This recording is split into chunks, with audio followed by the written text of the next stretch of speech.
Magandang gabi. Dito tayo.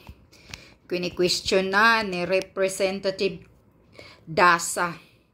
Tama naman talaga ang sinasabi ni Kong Dasa. Na kailangan na natin talaga magkuha ng Secretary of Agriculture. Dahil kung si BBM na lang ang umahawak, hindi niya nagampanan ang tamang serbisyo. Dahil busy siya sa katatravel niya, busy siya sa katutor niya. Yun nga ang tanong ng mga taong bayan eh. Bakit hindi siya naghanap ng tao na binigyan niya bilang secretary ng Department of Agriculture? Bakit sarili niya ang ina-appoint dyan? Na ito pa naman, ang department na pinaka-importante pero pinakapalpak. Kaya lahat ngayon ng mga bilihin, ng mga pagkain natin, lahat na lang talaga. Lahat na. Sabihin nyo pa, mention it kung ano yon. Lahat puro nagtaasan. Linggo-linggo nag-aakyatan ang mga presyo. So ano to?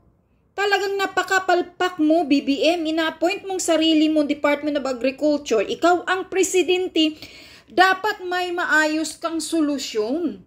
Maayos sana ang pagtakbo ng mga farmers natin. Hindi sana nagtataasan ang mga presyo.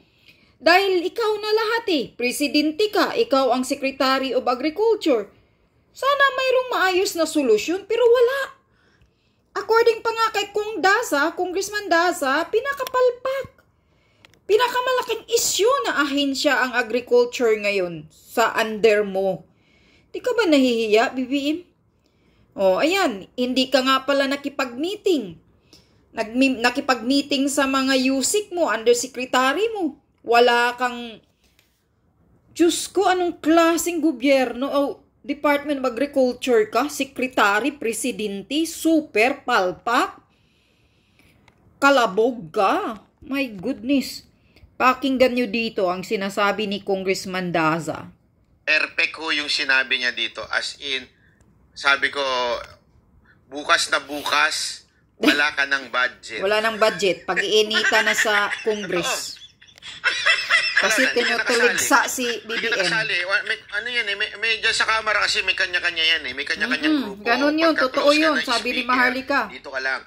Kaya siya, kinontra niya si Marcos, doon ka na, hindi ka nakasali. 40 o 50% na ang kukunin sa budget niya. How many undersecretaries in the DA? How many undersecretary? 8 undersecretary. 8 daw, 8 daw sila, ka mga undersecretary. How often do you meet? The USEC, so there's a direction, you're looking at your short-term, mid-term plan. How often do the USECs get together and really talk details? Well, every When you add to cart on Lazada. Sabi ni Congressman Dasa, how often do you meet? Meaning, ilang beses kayo magmi-meeting ng presidente? Kasi siya ang secretary eh. every 3 months with our management group. Every 3 months. But daily we meet as often as we can.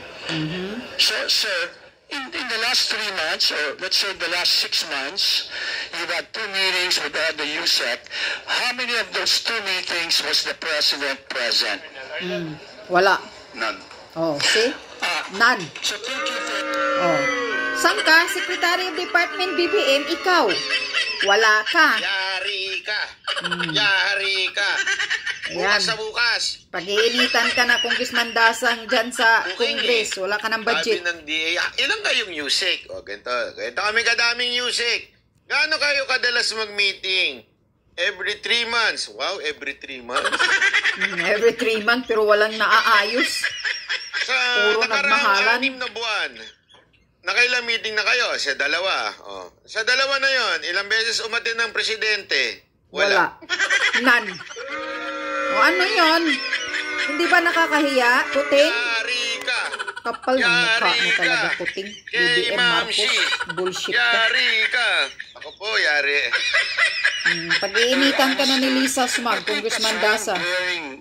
Problem. There's advantages in having the president be the named secretary for department, but for a department with so many issues and problems, I don't think it's good governance.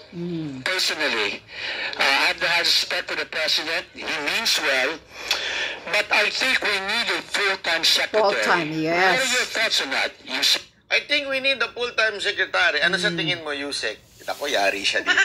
Sa mga tanong ganyan. Kung naman, pinapahamak mo kung sa sagot mong yan sa tanong mong yan.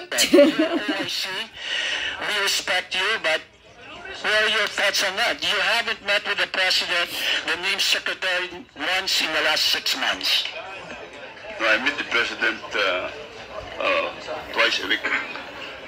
Meet daw niya na twice a week. Twice a week. Kami lang. Nagkikita lang silang dalawa. Kami lang ang gumagawa ng desisyon. Sila ang nagdidesisyong dalawa. The president twice a But week. not Kapal that ng you said you mukha have ninyo. other issues and concerns. Hindi, importante kami lang. Kami Yun lang nga naman eh. ang nagdi-decide. Yung iba, display lang yan.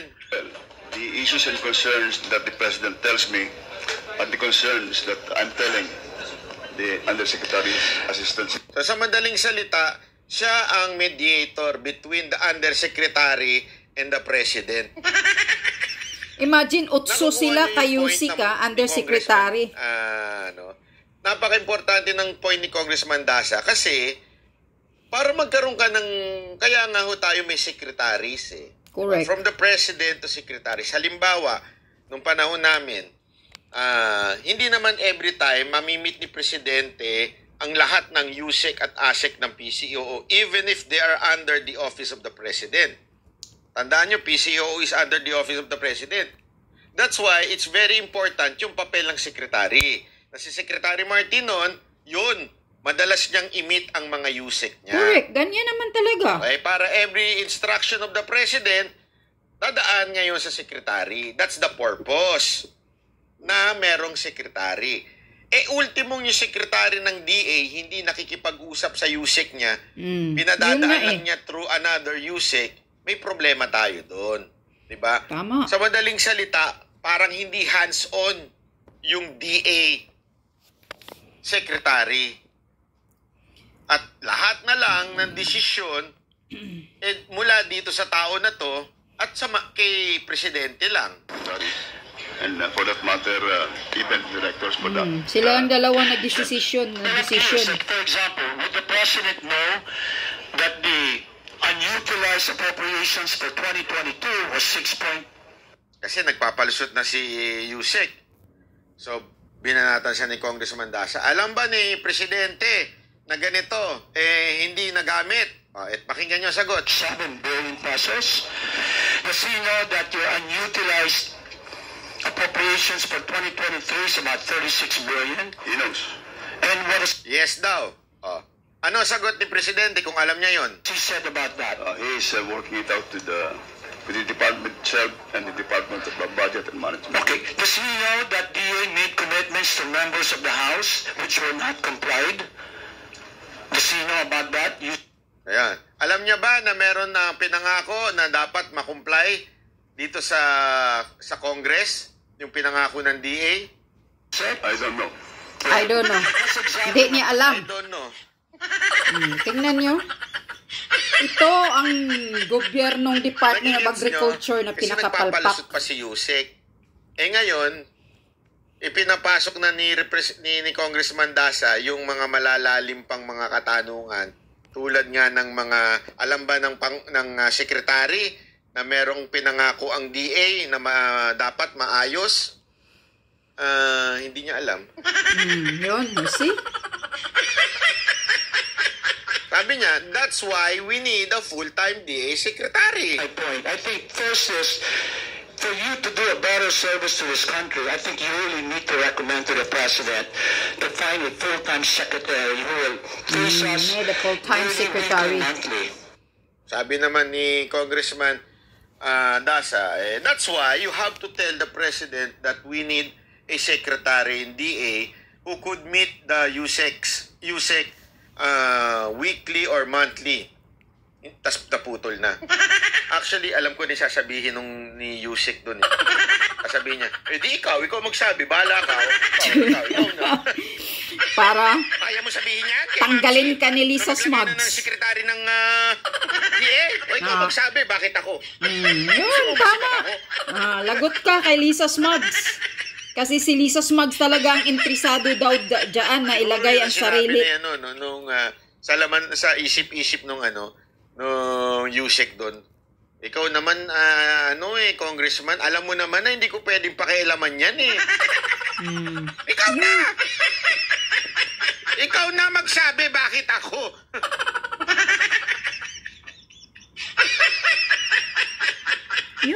Yun, hanggang dyan lang. Okay? So, ayan. Mismo si Congressman Dasa, nagsasalita na. Kailangan na ang full-time secretary Kuting.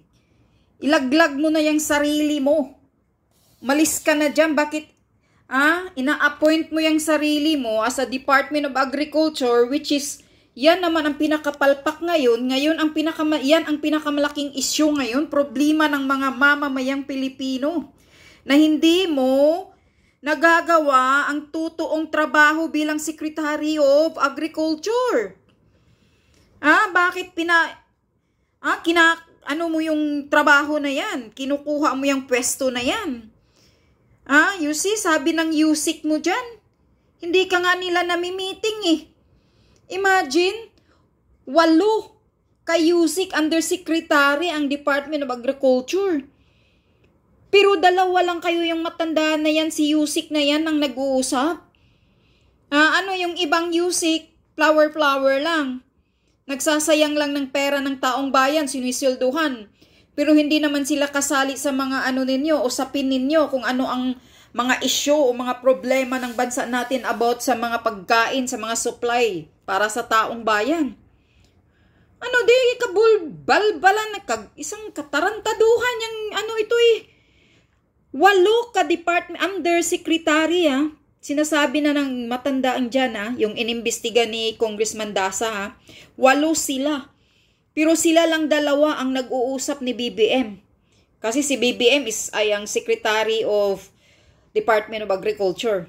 Ina-appoint ang sarili niya. Bakit talagang hindi niya mabitaw-bitawan ang Secretary of Agriculture o Department of Agriculture?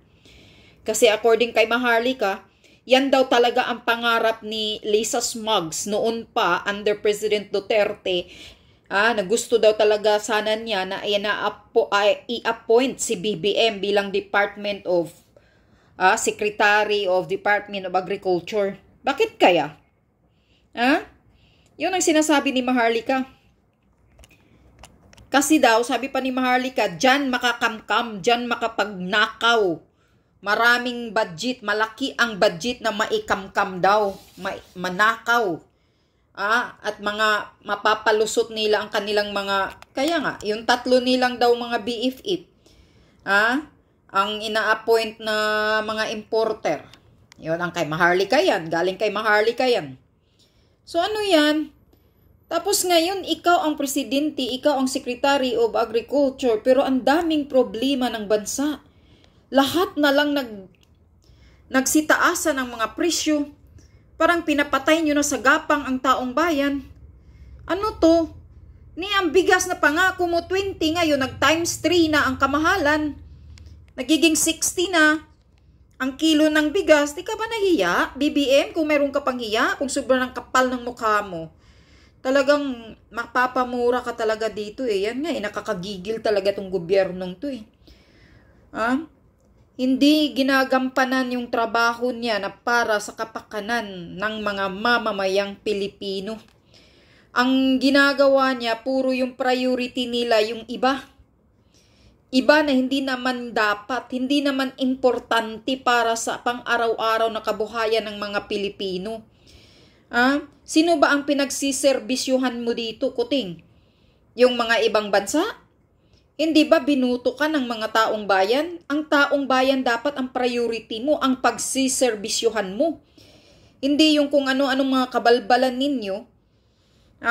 Kung ano yung mga, tingnan mo ngayon, pati isda, asukal, asin, lahat na lang puro import, pati isda import. Kaya nga gobyernong import eh.